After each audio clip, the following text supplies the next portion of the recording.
இன்னைக்கு ஈவினிங் கார்டனில் கண்டலுக்குலாம் தண்ணி ஊற்றிட்டு நம்மளே லைட்டாக ஃப்ரெஷ் ஆகிட்டு கிளம்பியாச்சு. எங்கன்னா ஈவினிங் டைமில் லைவுக்கு வந்தோம்ல, அதுக்கு ஒரு குட்டி மேக்கப் தான். நிறையா பேர் லைவ் வந்திருந்தீங்க, எனக்கு நிறையா சப்போர்ட் பண்ணியிருந்தீங்க. உண்மையாக ரொம்ப தேங்க்யூ.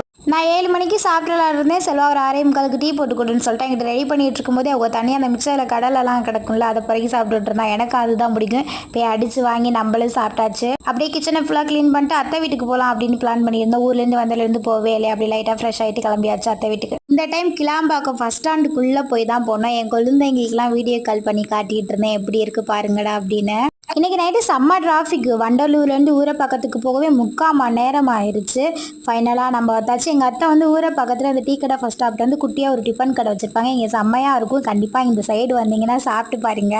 ஊருக்கு போனதுனால அத்தையே பார்த்து ரொம்ப நாள் ஆச்சா. போனதுமே அத்தை ரொம்ப ஹாப்பி. அப்படியே சாப்பிட்டுட்டு நம்ம வீட்டுக்கரவே 10 ஆயிடுச்சு. நம்ம ஃபேமிலியில் ஜாஷிதா கார்த்தி அவங்களுக்கு இனிய பிறந்தநாள் நல்வாழ்த்துக்கள். எப்போ ஹாப்பியாக